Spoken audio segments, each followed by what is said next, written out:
What up, everyone? This is Ivy Talks. This is our first little segment that we're doing maybe once every couple of weeks on YouTube Live, Facebook Live, just to give our small businesses, our artists, whoever else needs it at this time, a little push, a little help. I'm here today with management extraordinaire public would you say public relations as well? No, but But you just teach it. I kind of just dabble in everything. So, So this is Josh from Soundbyte Management, and Soundbyte Management provides a solid base and an artist-friendly environment for up-and-coming and established artists alike. President John Mayer works whoa, whoa, whoa, whoa, whoa, whoa. John Mayer. Josh Mayer. I'm sorry, I'm thinking about Yeah, the singer. don't do that to me. Don't do that to me. I'm so sorry, baby. I'm reading fast. Oh. President Josh Mayer works one on one with each of his artists, guaranteeing individualized attention and strategizing. With a degree in artist management, 4.5 years in the AR department at Atlantic Records, and and as director of operations of the All Access Music Conference and A&R at Creator. Creator. Josh Mayer has acquired the know-how and the industry insight which he brings to soundbite management. Making the right moves and contacts is essential to the success in this industry, and soundbite management strives to maintain that standard. The connections that soundbite has can put you in the position to move your career in the next level. I mean, that's definitely true Oh, because I saw you had placement in Rolling Stone. yeah. Shout out to Rolling Stone. You do manage D Chambers, who did have the most anticipated versus battle for the independent scene. Um, Originally, I feel like you guys started the whole culture of having the two DJs there at once because you at that time they still were doing it just from people's houses, and you guys bought the actual platform where the two DJs would be in the same room. So Yep. in my opinion, Josh started it first. I appreciate that. Um, it was a lot of planning went into that. And it was an interesting idea. And Chambers and I were talking about the fact that the underground doesn't get enough love. Um, and we thought a good underground New York battle would be Hanson Baller versus Young Cassius. They're both very well received on the radio here in New York. Um, and my friend DJ Zeke has been running these incredible broadcasts on YouTube and Instagram and everything. And I was like, listen, we need to like combine these ideas here and actually put people in the same place, create this like battle atmosphere that you see at like rap battles and put it on screen. And we had almost 1 million viewers. So there were 995,000 viewers of the broadcast. So Did you guys a lot break of the internet? close. I've broken the internet with other shit, but this was close. Didn't quite break it. I mean, you definitely broke it for the independent scene because that was something that was not anticipated at all. Because I'm gonna tell you the truth. Until Mark told me, "Hey, I needed to show up at this time to make sure you guys were set up," I'm like, "Yo, what the fuck is going on here?" Like, first of It all, was. why wasn't there more promotion on our end? Because had I known, for an example, we would have helped push it, like knowing on the scale it was on. Like,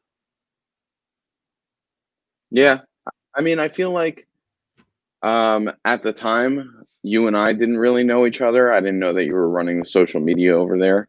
I definitely would have touched base with you. I told Mark about it a number of times. I think he knew was what was about to be uh, happening there and didn't quite understand the magnitude that it could be.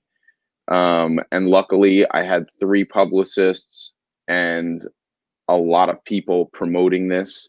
We got a lot of write ups the day of, which created the anticipation for it. So it ended up working out a ton. It was amazing. Um, I'm to the point where I'm like scared to do another one. I have to say, we've planned three others, um, I believe it. and they're potentially happening. I guess I'll say eventually, but I'm scared to not reach the level that we did with that last one, and I think that the next one needs to be so big. And I got a couple, excuse me, I got a couple of really good song battles set up, but I'm waiting for this one to confirm to say this is going to be our next one because it would break the internet. Um, so we shall see what the future holds. But Do yeah, you do you feel like now, being that New York is escalating in COVID cases again, like something like that would be impossible to do at this point? I Or mean, I think if we keep the staff limited and the entourage is limited, it could work. If you notice that, like the versus battles that are happening now, the official versus battles, they're really trying to keep the rooms so very limited. Um, there's two or three people in the studio and a bunch of people working behind the scenes. Um, so I think that that's kind of what we would need to push. But, you know, we did this one during COVID quarantines, as I like to call them. yeah, And I, COVID summer. COVID summer, correct. Um, and, you know, I stressed the fact that there shouldn't be more than 10 people in the studio. Of course, Bala and Cassius both brought an entire entourage of people. And I remember the onslaught of texts I was getting, I'm sorry. not just from you. Um, In my defense, you kind of like, and I'm glad to say this was one of my shows, right? That I manage, because I am the manager of the Tuesday shows. Um, I like when the show brings me excitement, and that's just between you and me, right? Because if I say that to Chambers, God forbid, he's gonna get all excited. Um, but stuff like this and big events where I see my shows are actually thriving, on a level where they actually want to do something, because there's a lot of shows, and let's be real, that say they want to be for the culture, and they be taking a lot of money, they be taking whatever, and the artists, especially now, will come out with nothing. True story. Um, you know, like I think it really shows when you're actually for the culture. There's like a difference between like clout chasing or wave riding, um, and actually being a genuine person or a genuine artist. Um, and I think that that plays well to audiences. Um, so, you know, super important to be genuine. So we came here because I heard you speak on Clubhouse, and it was extremely beneficial for me. I even got 2 interviews out of it. Thank you, by the way. Who I are you got interviewing? I'm interviewing Cortez at the end of the month, Okay. and I'm working on. Well, I sent one message to Bobo, but I never got anything back. But the PR queen lady that I said on her thing in your moderator, Chanel. yes. So I messaged her, and then hopefully I'm gonna get her at the end of the month for this podcast. Um, Awesome. because I really would love to hear her insights. Chanel, I've been working with her since I started Soundbyte Management. And I can't thank her enough. She's absolutely a force to be reckoned with in the music industry, or just in the entertainment world. Um, and she's like my sister. I think she's absolutely fantastic at what she does. And you know, you said, would you mention publicity for me at the beginning of the at the at the beginning of the podcast? Um, and like most of my publicity efforts go through. Oh, don't drop the mic. I told you my mic is on some next shit. I forgot. Most of my publicity efforts at Soundbite Management actually end up going through her. I have a bunch of publicists who I work with on a regular basis, but she's like my go-to for everything. You mentioned Rolling Stone before. And you mentioned, various other blogs, I think you said, I don't know. Chanel has a lot to do with that. When we have a story that I think is really newsworthy, obviously we're going to push for bigger press. She always gets us great press, but there are certain things that need extra attention, and she certainly does that, and rides through the campaigns with us, which is always a pleasure. So now that we're here, right, and like you said, you don't consider yourself the PR because you have someone there. A lot of people tend to get the misconception that a manager and a PR do the same thing. Can you Absolutely not. think? Absolutely not. So first of all, I'll address the misconception with managers since I am one. Um, People think that you get a manager to get to the next level, and that is true to in some regard. But what you also don't realize is it's in the title of the position. A manager is there to manage. So I tell everybody, until your phone is ringing so much that you cannot handle all the incoming inquiries yourself, you don't need a manager. And of course, I open doors for my clients and create opportunities, and try to make the best out of every situation for them. But it is not technically my job to present those opportunities. It's technically my job to manage all of these opportunities for you. Again, it doesn't mean that I'm not creating opportunities for my clients, because I do it every day. But you don't just like start rapping to yesterday and then today you need a manager because that manager is going to push you to do this and that and the third. The point is you should build yourself to the point where you're undeniable. Your phone is ringing off the fucking hook. Sorry, I don't know if I can curse. Go for it. Um, but your phone is ringing off the hook and you can't handle it anymore. And the point is, if you're an artist that is doing so well that you need someone to handle your stuff for you and just focus on being an artist, that's the point where you say, all right, I need somebody else to step in who has my best interests in mind and will help me organize and help me maximize every opportunity I'm involved with.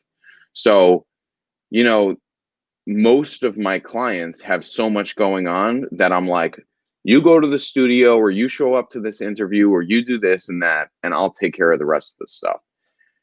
I do have a couple of clients, like I just signed this kid who's probably not a lot of people have ever heard of.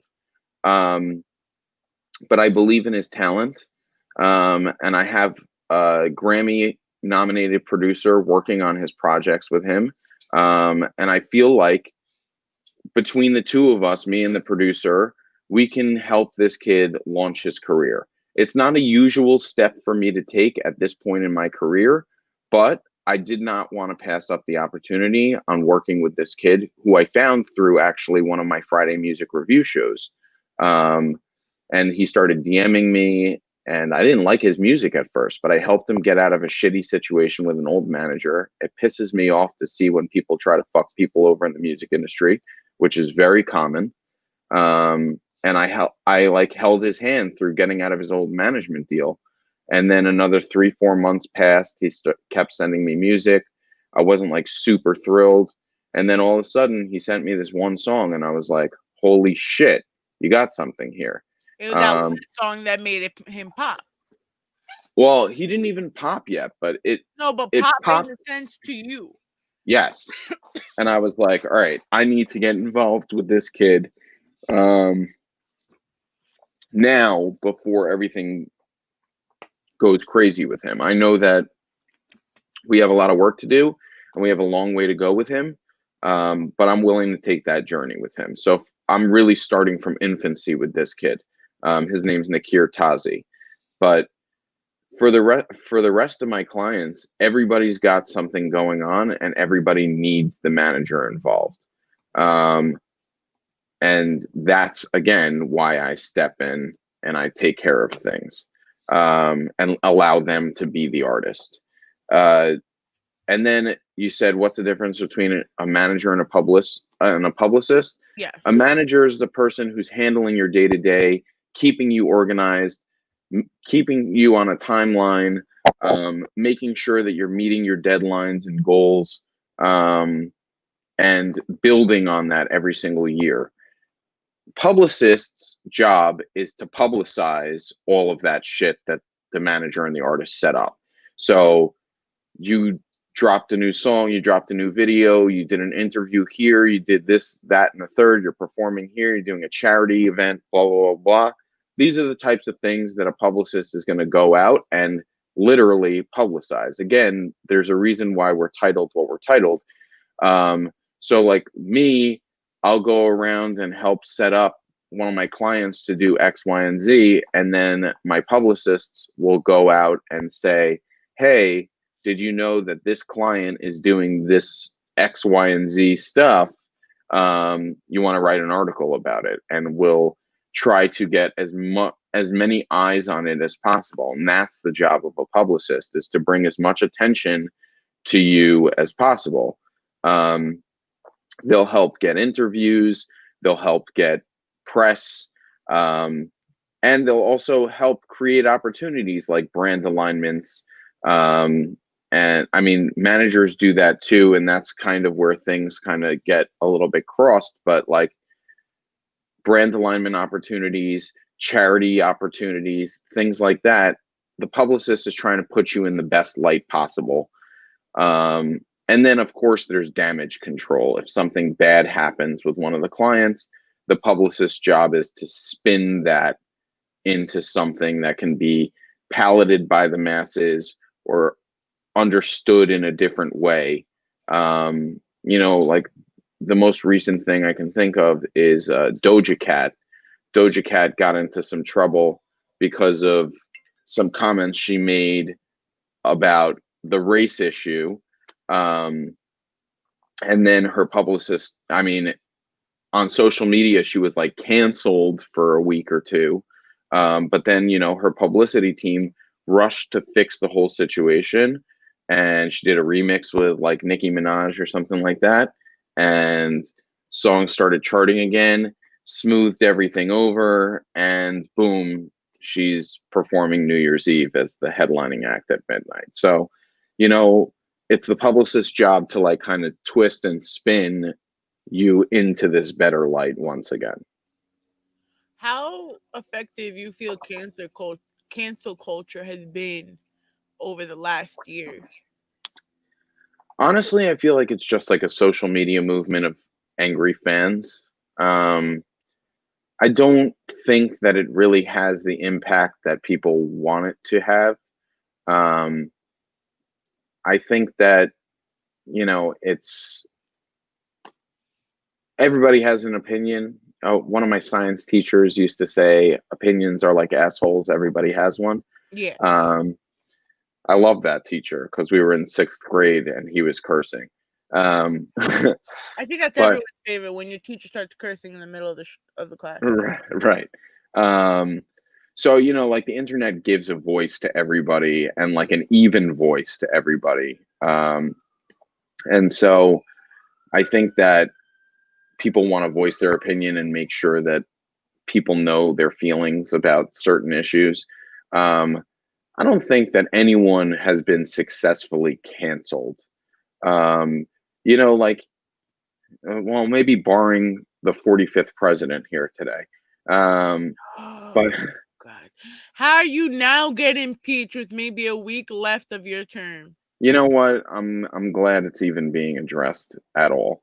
I thought they were just going to let him ride it out, Well, but that was here the we are. biggest fuck up in the But beginning. like, here's an example of cancel culture that I think is actually potentially going to work. But Trump has these supporters who are like such maniacal fanatics. They really Yeah, raided the Capitol. Like, right.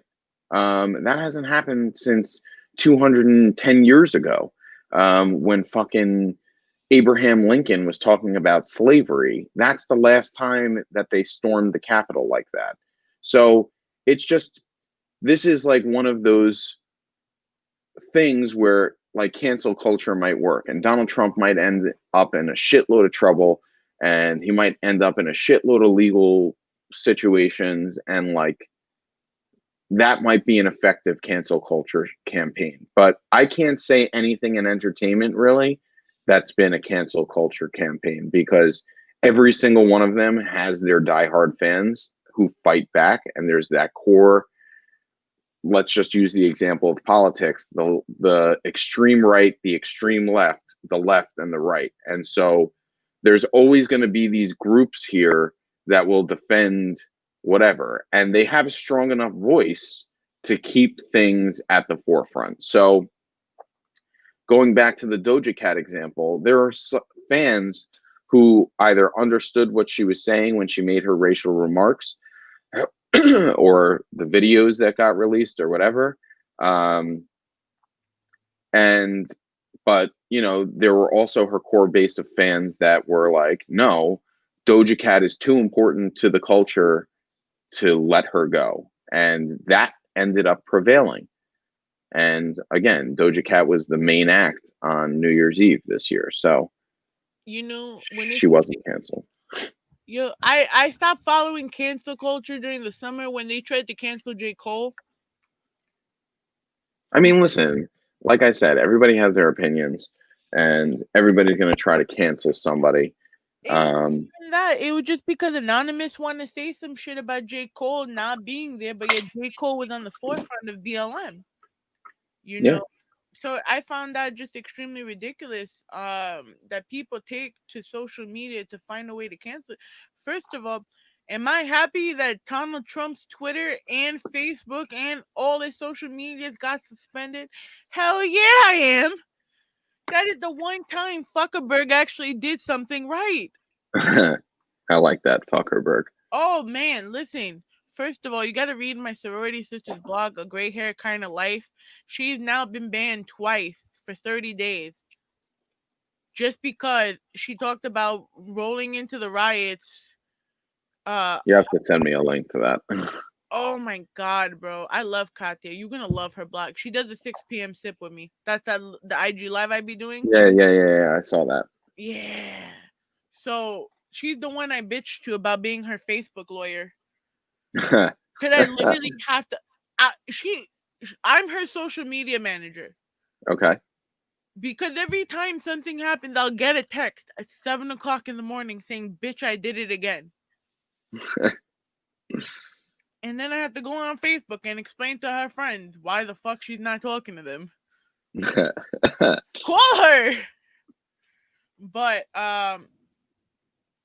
we've been in a really strenuous time in terms of trying to build a brand and trying to market yourself as an artist. And how do you feel like you've navigated, because you spoke in Clubhouse about how everyone else has pivoted in their roles um to expand and this and that. What have you done for, with Soundbyte Management or with Chambers or with whoever? So, you know, it's funny. A number of my clients, and like, you know, right where I'm sitting right now, I've sat here for, oh, sorry, I just got a very exciting email. Um, I want details. can't tell you. Oh man. Uh, you'll know in 2 days. First the cookies, now this. So a lot of my clients in the past have complained about my digital efforts and saying like, you know, it's not all about digital, it's about being in the streets, shaking hands, kissing babies, blah blah blah blah. And I think that there is obviously a degree Of where of that's applicable, yeah. right. I mean, they're both very important things to do, but over the last 10, 15 years, the shift has been to this digital world that we live in. And, you know, like movies like Avatar, and I can't remember, there's like another movie where maybe it's like Ready Player One or something like that, where they like put on their suit and then they go into this digital world. But like the social media world has created that digital world where you impress upon your fans or you impress upon your followers what you want them to see. And you create this image around yourself that is broadcast to the world, again, in the light that you want them to see you. So I have always been a big advocate, especially since starting Soundbyte Management, of your digital presence. And yeah, I want you to go out and perform and I'm going to be there. And I want you to go do these charity events and I'm going to be there. And I'm going to be at the video shoots and whatever else you got going on, making these connections and talking to people and figuring out how to further whatever you got going on. But your digital presence is of utmost importance these days. I tell people you don't need a website because your Instagram should do everything for you. You should have a link in your bio that takes you to a million places so that you can channel all of your main following to where you need them to jump to. And your social media should create this little bubble around you that like encapsulates your core audience and triggers them to do what you need them to do. And I always say it's how many steps to get your fans to jump. And the jump point is buying a ticket to your show, buying your sweatshirt, buying your song, watching your video, whatever the case may be. It's that trigger that makes your fans jump. And like that is the most important metric you can possibly have. So your digital presence helps that. Back in the day, in like the 70s, 80s, whatever, the metric for the music industry used to be called butts and seats. That was literally what it was called. And that means when you throw a concert, how many butts are in those seats? Now we've shifted to Instagram and Facebook and Twitter and TikTok. And how many butts are in those seats? First of all, how many followers do you have? What percentage of those followers actually engage with the material that you're presenting to them? And then how many go that much further to actually jump at what you're selling? Whether it be, I dropped a new song, dropped a new video, new piece of merch, whatever it is, I got a broadcast here, an interview here, whatever. It's that following the line right there and closing that gap between the amount of followers you have and the amount of people that jump when you say jump is the most important metric that you need to be successful. And that's what I work on with every single one of my clients. And one of my clients, who you know, D Chambers, said in April of last year that the pandemic has leveled the playing field.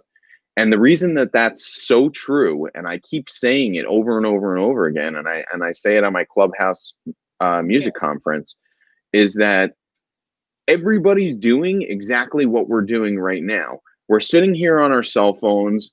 We're all doing the exact same thing. We're posting whatever we can. We're sharing our old content because we're not out at the clubs performing, or we're not doing all the interviews and doing all the engagements that we normally do. But everybody's got the same tool and everybody's got the same resources. And like, whether you're Be Real of Cypress Hill, D Chambers, or this new kid, Nakir Tazi, they all have the same tools at their fingertips right now. And they all have the same, they may not have the same following, but it's all the same idea that you need to close that gap and make as many people that follow you engage with the material you have. And that's when it comes to being creative, getting a publicist involved who can maximize your reach with these campaigns. And again, you're increasing the numbers here, but you're also trying to increase the numbers of people who jump. So they say typically on social media, 10% of the people who follow you actually follow you. It's Yeah. your job to get that number up. I manage a number of social medias for a number of large accounts. And like, my goal is always to have a reach at least double than what the follower count is. And I've achieved that with probably 30 Instagram accounts. For example, Public Enemy.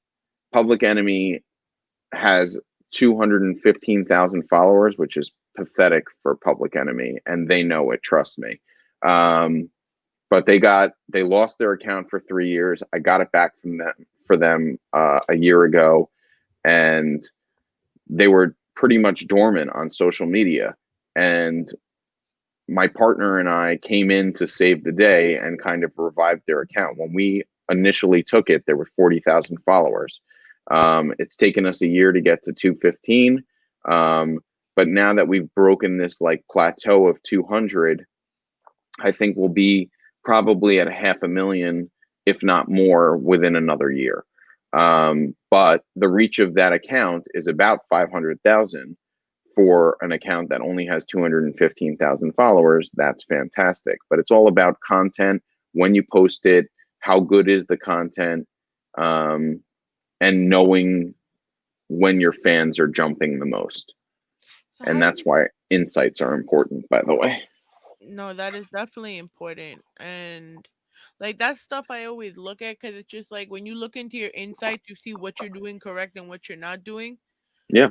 And especially for me, that's technically a first year PR. Like I've been doing social media management, not knowing I was doing social media management all my life. So at least, so we're talking about I'm 28. Facebook came out right when I turned 17, and that was only when it was like a college thing. And Yeah. I remember, promoting parties for people. Yeah. Um, Let me date myself. I mean, I'm 35. I'm not really that old, but I'm pretty old. we're old enough to know what the first social media platforms Well, were. you want to know something crazy? So my orientation at college in 2003, there were four dudes. Like we had to go to this. Like I went to Union College. It's a small liberal arts school in upstate New York, and the first week of school for anyone who goes to college, is orientation. You go to like all these like conferences, you meet the teachers, you meet your classmates, you meet whatever. And then at It, night, it's syllabus week where you party, you get fucked up, you meet people, you meet real people. exactly. But that first week of orientation, we all get gathered into this one room, and there's these four people standing there, and they're like, "Let me tell you about the Facebook." And we're like, "What?" So Facebook actually came to our school, and we were one of the test schools for the Facebook at the time. And they were like, sign up for our platform. They were giving everybody like stupid little perks. Everybody got like backpacks or like money at the bar, like the food place, whatever. Not the bar, but it, Oh, it was Fuckerberg be taking care of you guys. um it was like something fun. And they were like, when you go to college, you normally get like a book with a picture of every single classmate in your year and the other years and whatever. I never heard um and we're trying to digitize it, right? This was the shift from getting an actual Facebook, which is what they were called, which is why it's called the Facebook, that. um and digitizing it. And so here we have this online platform where you can connect with people who are in your fucking history class at 3 p.m. slash if your friend goes to GW, you can connect with them through your high school because you listed your high school, and they're like, all right, connect to you with people who went to the same high school as you. Um, so they made it an interesting platform. And it was actually like super cool at the time. And then I think I got like burnt out about it after like a year. And I was like, fuck this. I don't need social media. Um, and I actually gave up on social media until 2009. I was working at Atlantic Records from 2005 to 2000 and end of 2009. And I really just didn't want to be on social media. I was like, I don't know why I need to share my life with people. I don't really care. And honestly, I still don't really care. Um, but I realized the importance of it. And then I was like, okay, how the fuck do we dominate on all of these platforms? And then as 2012 rolled around, the Instagram came. Then there was Vine, Twitter, whatever, all of these I mean, social mine media. didn't last too long. It didn't, but that's because Twitter bought it and incorporated it into their platform. And then, you know, but there were many iterations of many different social media. But in my head, it was always like, how do I capitalize off of this? And how do I shorten that gap between the amount of people who follow and the amount of people who jump? So that's always been my move. I feel like nowadays, and even this is before even the COVID, right? Because I personally, and if you know me, I really, if I have to go out, I will go out, right? But a lot of these events, and it's sad to say, like before COVID, it all seemed the same to me. Yeah, So I wanted to always utilize the digital realm. That was yeah, just always my thing. Like, and I started making little groups. Like, Raw Zone had a group just to message, hey, you guys got any music coming up? And like, these are the people I know that would like all the time, follow, share the stuff. yeah. Because at the end of the day, especially now, like, Instagram wasn't telling you what the algorithm was, that the most you had to take, you make sure it was and look out for were the likes and the saves. You know, that's what I was told. So, Likes are the least important but the save, metric on all social but media. the save is the most important.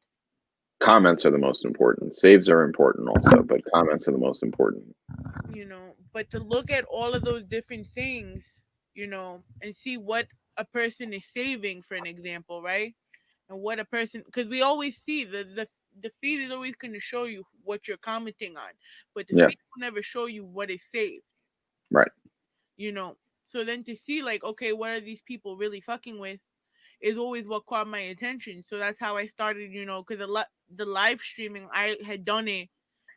I didn't have this platform, but I had other things, like when Facebook originally went live from the page.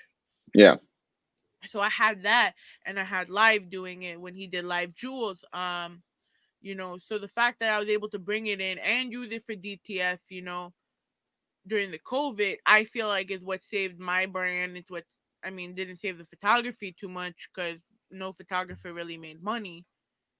But in terms of at least Raw Zone and at least my clients, like, they had a way to still get their information out while still promoting music.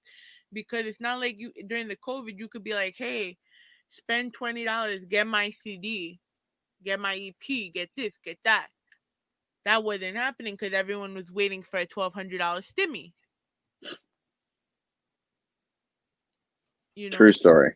Well, that was that. Like, I mean, you asked me before about the pivoting, and like that was an important tool um, during the pandemic, and like this build up of creating your following and closing that gap between the amount of followers and the amount of people that jump, that started to close really tightly during the pandemic because, again, everybody's sitting at home on their phones, and they got their stimulus check, and they're like, all right, well, what do I spend my money on? I paid my rent, I paid my fucking groceries, I paid my gas, I paid whatever. And I have some disposable income here. if you still got disposable income from that, Yeah, those are the people who don't live in New York. Um, yeah, I was about to say you don't live in New York. If right, exactly. But we had to figure out ways to get them to, open their checkbooks, so to speak, or open their wallets to us. And you figure out, number one, free engagement points that get people interested, and then paid engagement points to get people to do that jump. Now, merch sales went through the roof during the pandemic. All of my clients across the board sold at least 50% more merch than they normally do on any given month, month over month, because people were at home, bored, scrolling the internet, checking out shit that they maybe not didn't have time for before. Audio streams also went way up during the pandemic. Streams don't pay a shitload, but sales do, or pay better. And like getting people to close that gap. Again, I keep saying, and I hate to sound like a broken record, but it's the most important metric you can possibly have. And, you know, trying to figure out how to get your fans to jump to paid opportunities was the most important thing during the pandemic. So merch sales went up. We started doing paid broadcasts. You know, you mentioned Bobo earlier. Yeah. Bobo from Cypress Hill and formerly of the Beastie Boys. We've been doing paid broadcasts called Eric Bobo's Bongo Jam.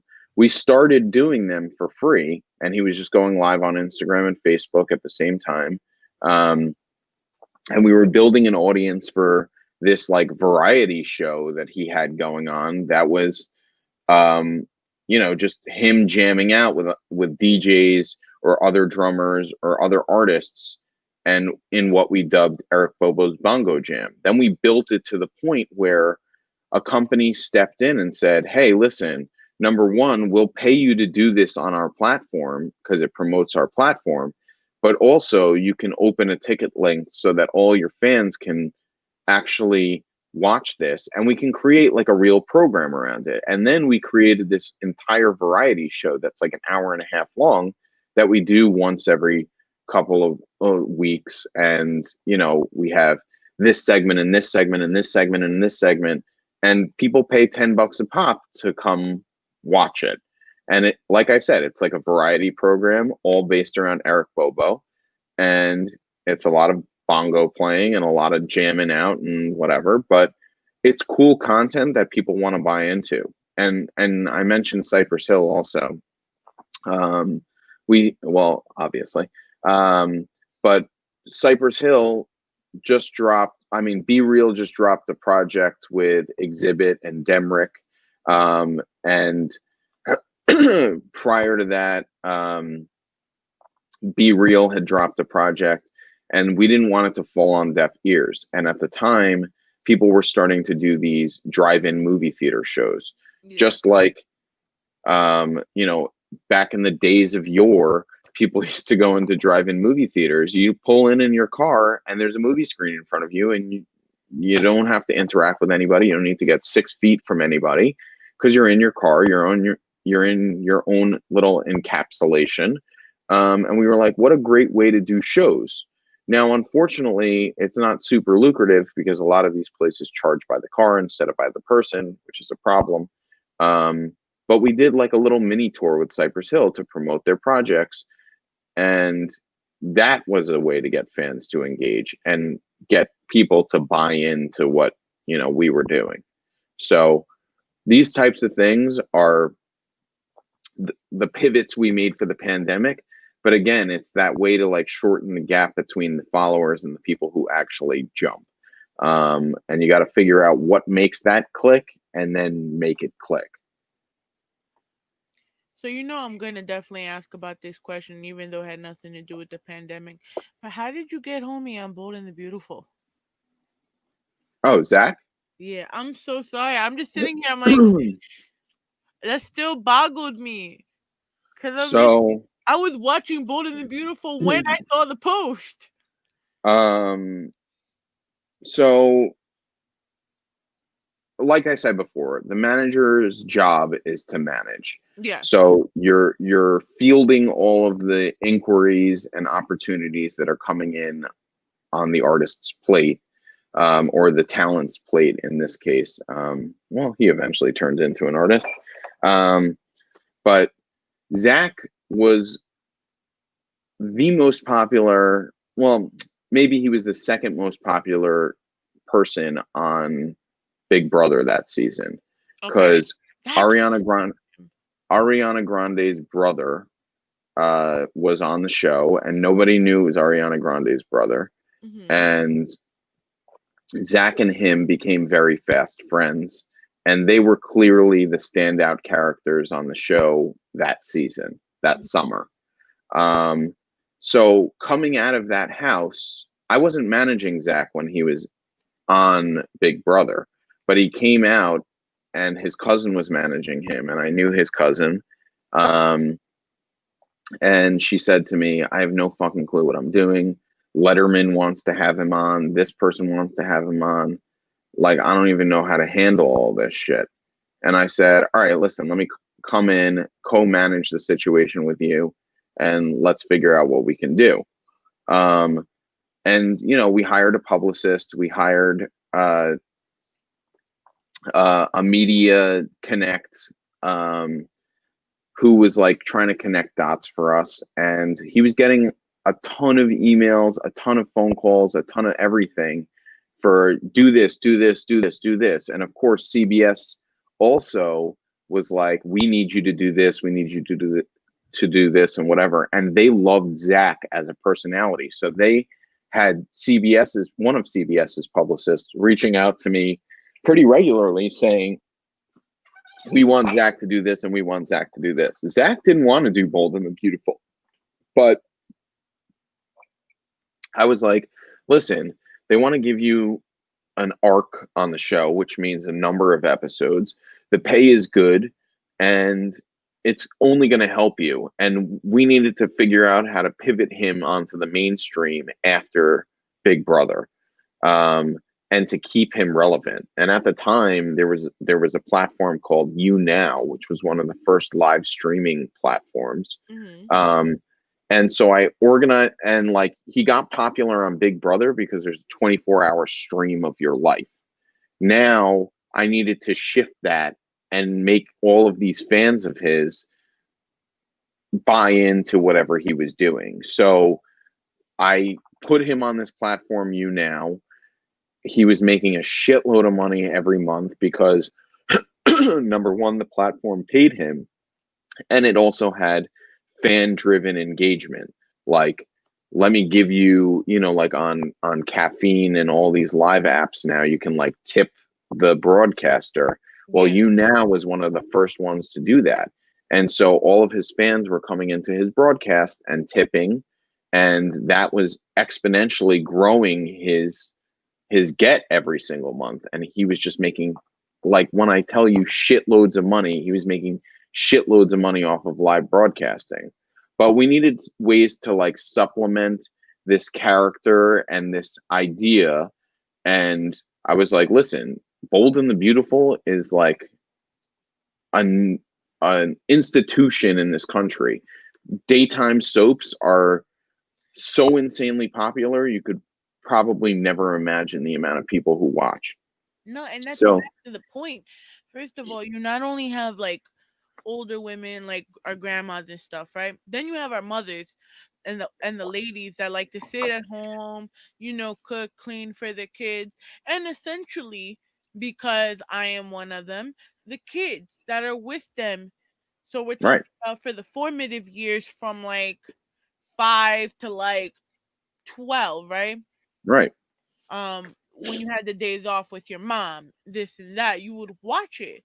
And now, since especially the soap operas became such a streaming platform when CBS got all access, as well as General Hospital going on Hulu, and General Hospital on Hulu, like Hulu is their biggest platform to air their show, not even the ABC network. Hmm. So now that these daytime soaps are getting a bigger traction, you know, like Rome something, right? He played the second Zende on Bold and the Beautiful. He went off to being on How to Get Away with Murder.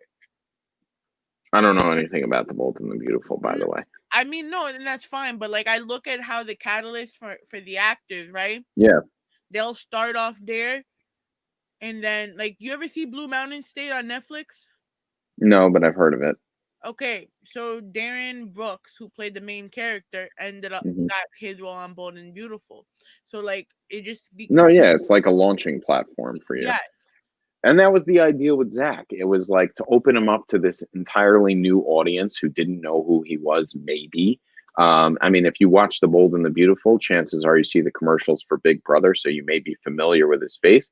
But yeah, here you have a good looking kid, and we're trying to like maximize your audience here. Again, we're trying to grow the follower count to a point where we have a lot of followers, which means more people who are buying into what you're selling. Um, so with him, it was like the angle of doing daytime TV doing your constant broadcasts, doing all the Big Brother events, and eventually he turned into a rapper also and had a number one song on Amazon and iTunes for the 2 weeks leading into Christmas, beating out Mariah Carey, beating out Taylor Swift. Um, there were a number of other people on the charts that week, but he was number one, and we broke the internet with him. We were number one trend on Twitter worldwide 3 weeks in a row. And he just he was an incredible package, for lack of a better way to say it. But again, he was a good looking kid. He had an awesome attitude. He was fun to watch. I mean, I remember when I was managing him, I'd have like people in my building calling and texting me about him that they loved him. Um, like my uncles and aunts and whatever were all watching him and totally encapsulated by his personality, and that's kind of what we sold for him, and it ended up really working extremely well. Then he went a little bit crazy with the fame, and you know he decided to scale back, and now he does a lot of mental health stuff and fitness. So I Wow, mean, I spoke to him. that was I don't random. know, man. I think that he wanted to get his mind right, and I think that he got like so caught up. I think I saw a post by him somewhat recently on Instagram saying that like this was the fake life that he was living, and now he's living more of like the real life that he wants to live and that he actually is. And he's doing really well for himself. He's a real estate agent, he's a mental health coach, and a fitness guy. So he's happy, and I think that's the most important for him. I mean, to each his own, and I'm glad he is happy and everything, but it's just like, wow, this industry really takes you to the point where you do lose the side of your humanity. And it's just like, especially during these times, how do you really cope with all of that? It's tough. It's certainly tough. So, since we are rounding to the last few minutes of our time, I want to ask, because you did have a momentous year, between the verses, everything you've done career wise, but of course your biggest accomplishment, my little photo nephew, uh Little gray blaze. little gray blaze. How have you Yeah, been? it's funny. Everyone had such a shit 2020. You had an And amazing one. my wife and I had a fantastic 2020. We got married. We had an awesome honeymoon, despite the fact that she had COVID on our honeymoon. Um, Did and you we have? were actually, You were good though, right? I was good. I had a little bit of a cough, which may have been that. I don't know. But I wasn't really like, she was like seriously like dying. Um, and we were in the middle of the Indian Ocean, and she was like so upset that she was ruining our honeymoon. Um, Poor thing. and actually, today is the day that we left last year to go on our honeymoon. Um, Oh, and so, like last night, we were like sitting in bed at 3 o'clock in the morning with the baby finally sleeping next to us, and we were like, "Shit! Don't you wish we were getting on a plane to go to Dubai today?" Um, so yeah, it was awesome. Um, and then of course we had our son in November, so it was a good momentous year for us personally. how Um, how have you been able to keep track though between your personal wins and your professional wins? Because I know it could be overwhelming. I mean, it's overwhelming, and what I like to say, just even in general, I have I think I have like a mental breakdown once every 6 months. Um, because I manage so many different people, and I got so many different things going on, and then I have my personal life going on. Um, Do you ever? Not that there's much to manage there because my wife and I are a very good team. But you know, it just all kind of craziness around me all the time. And like being a manager or being behind the scenes in the entertainment world is a very thankless job. And sometimes it'll get to you. And now, like I said, every 6 months, I kind of have like this little mental breakdown where I'm like, fuck everybody. I'm not answering my phone today. I'm not fucking doing this. I can't stand this shit, blah, blah, blah, blah, blah. And, you know, and then the next day, wake up refreshed and move on. Um, but, and last year certainly took a toll. I mean, anyone in entertainment knows that your income probably got cut by at least 40 to 70% last year because you can't show up to shows and perform and get paid for it. You can't appear at places and get paid for it.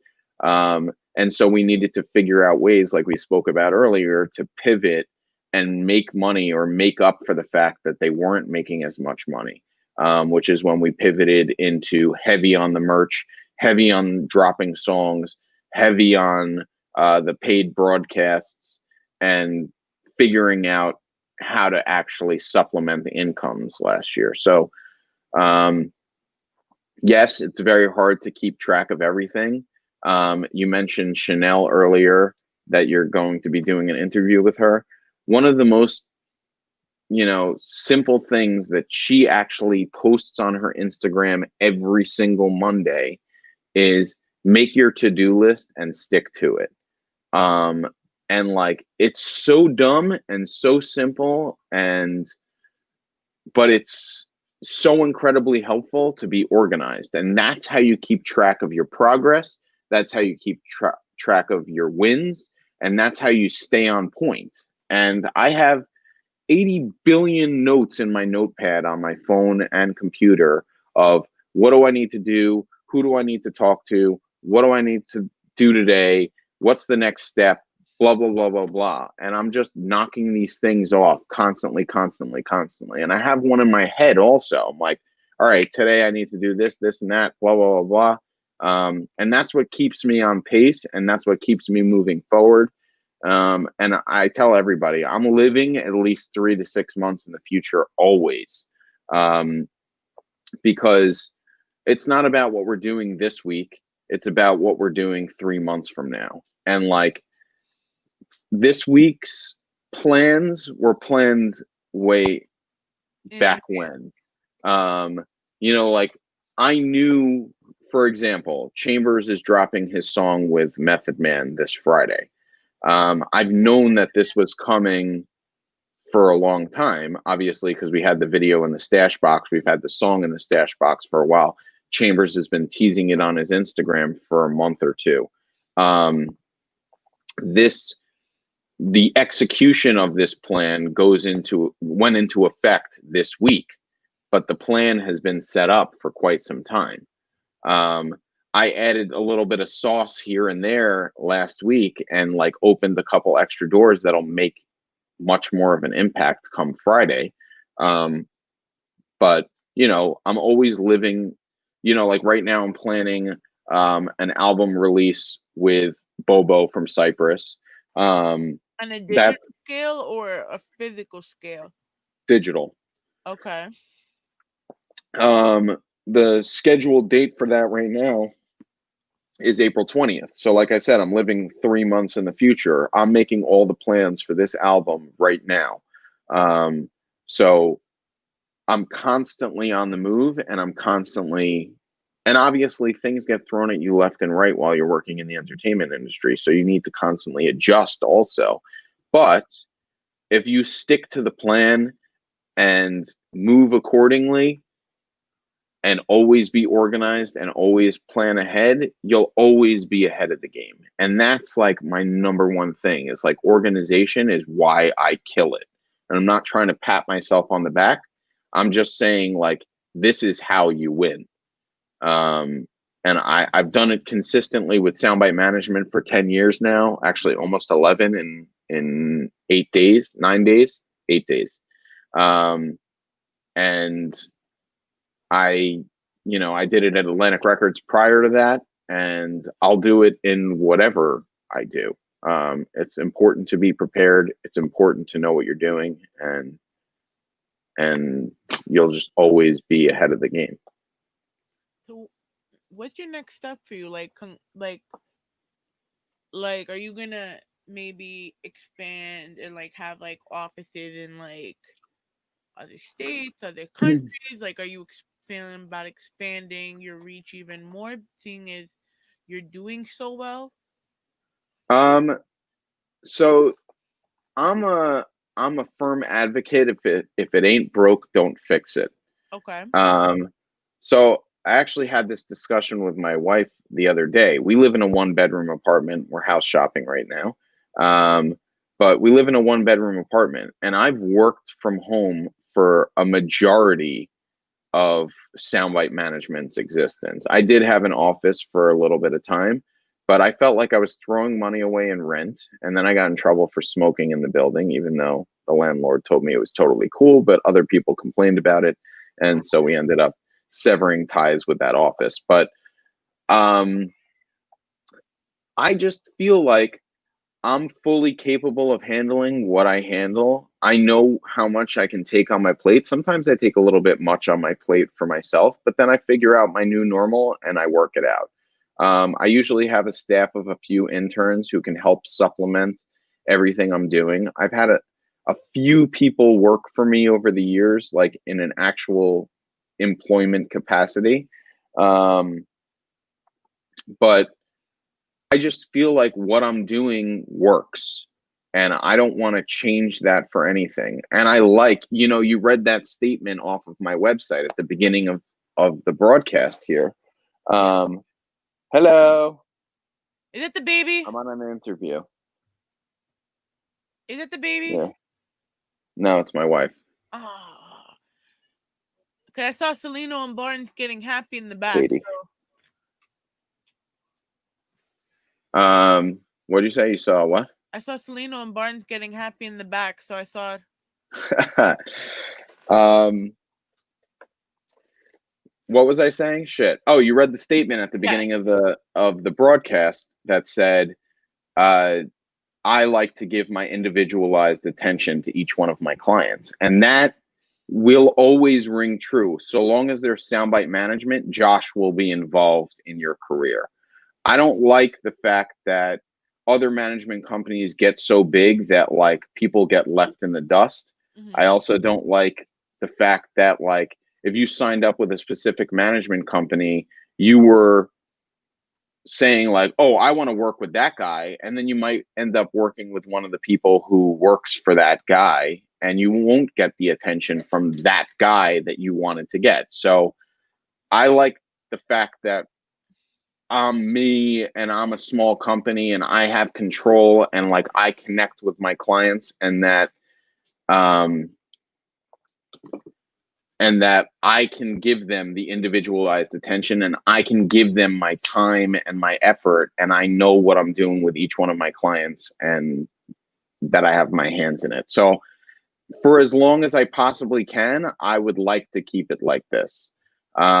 I love working from home. It's convenient. It's nice.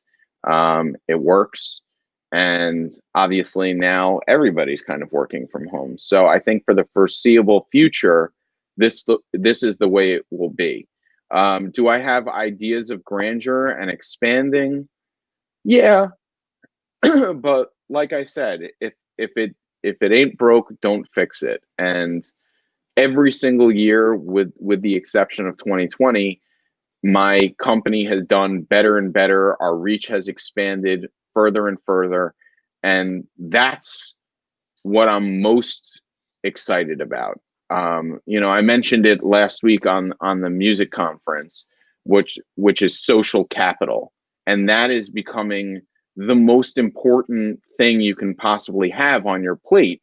And that means I keep saying it, the broken record is like how many people are jumping, and I'm expanding the Soundbite fam's social capital, the amount of people who follow the clients that we have, and the amount of people who jump when we say to jump has expanded exponentially over the last 11 years, and I plan to keep that moving in the direction. And if I can do that on my own with limited help from anybody else, and like I just contract out the jobs I need, like I spoke about Chanel a number of times during this broadcast, but like if I need a publicist to do something, I contract out a publicist. If I need a video director to do something, I contract out a video director.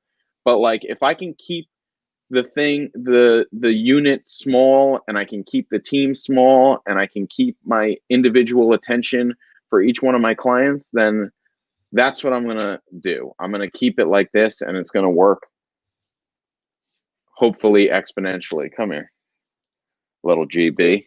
Hi, baby.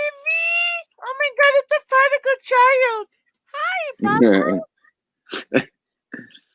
Are you must be so proud of what your dad is doing for you. He's so proud of me. Oh my God, bro, he looks like you. I Like know, we're twins. you. My wife keeps trying to convince me that he kind of looks like her, but I mean, it could be a possibility, but seeing as I never met wifey in person, I'm gonna take her benefit too. But I do see a lot of you because I don't want to insult females because that's a whole nother topic. I already got my foot in my mouth enough last night after talking out of turn. Um, but oh, I'm sorry, I lost my whole train of thought when the baby came around. he is adorable. He really is, though. He makes the women melt. He really does. Oh my God, though, look at his eyes. He, you doing the Simba? Ah, Yep. tibidi, tibida. But on that note, though, what is one thing you're looking forward to for 2021? What I'm looking forward to for 2021 is hopefully we reach a point where the world can open back up a little bit more, and we can kind of bring some of these campaigns that we've had kind of stewing for some time into fruition, um, kind of exploding back onto the market in a physical capacity, so that we can really kind of take advantage of all these things that we helped set up during the pandemic and make them actually reality. And I mean that in the truest sense of the word, actually face to face interaction, because that really is what pays the bills around here, um, in terms of getting out and shaking hands and kissing babies, like I said before, but performing, appearing, and creating more opportunity for my clients. If the world isn't opening up, as we're seeing this upward trend in COVID cases and things like that, and then we're going to just keep doing what we're doing and try to expand on it, and trying to build our revenue in the way that we've now pivoted to. So a lot more of these drive-in movie theater tours, paid broadcasts, merch, an emphasis on merch and an emphasis on getting as much music out as possible so that we have as many jump points for people to engage with. And just, keep building the social presence of my clients and keep it moving. Every year you got to expand. And so, like I said, every year we've grown our capital, and I intend to keep it that way. Man, Josh, thank you so much for sitting with me. Like like we always have these PR talks, and we always PR management, even branding talks on a somewhat weekly basis. But it feels good to actually sit down with you and pick your brain on this stuff. Where can everyone find you? Does it say that on the YouTube screen? Yes, it does.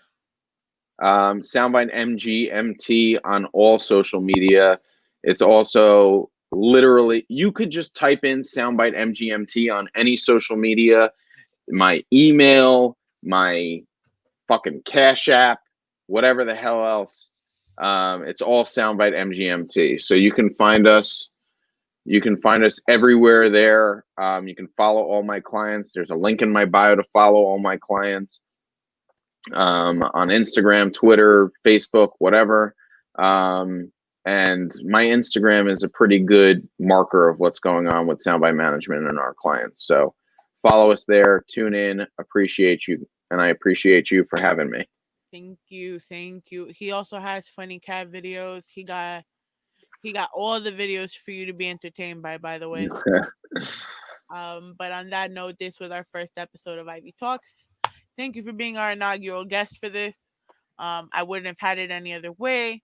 Please follow us at Ivy Productions. And if you're on YouTube, subscribe to us at Ivy Productions. And I just did. woohoo! I got a subscriber. That's right. But on that note, family, because people got to go back to work, I'm hungry too because it's still lunchtime hour. Peace, love, and blessings. Eat lots of tacos, smoke lots of weed if that's what you do. But please take Amen. yes, but please take in all the knowledge from today. And hopefully you rock with it. You'll be getting more on the way. Appreciate you again. Everybody wear your masks. Yes, And please. and thank you a million for having me. And thank you.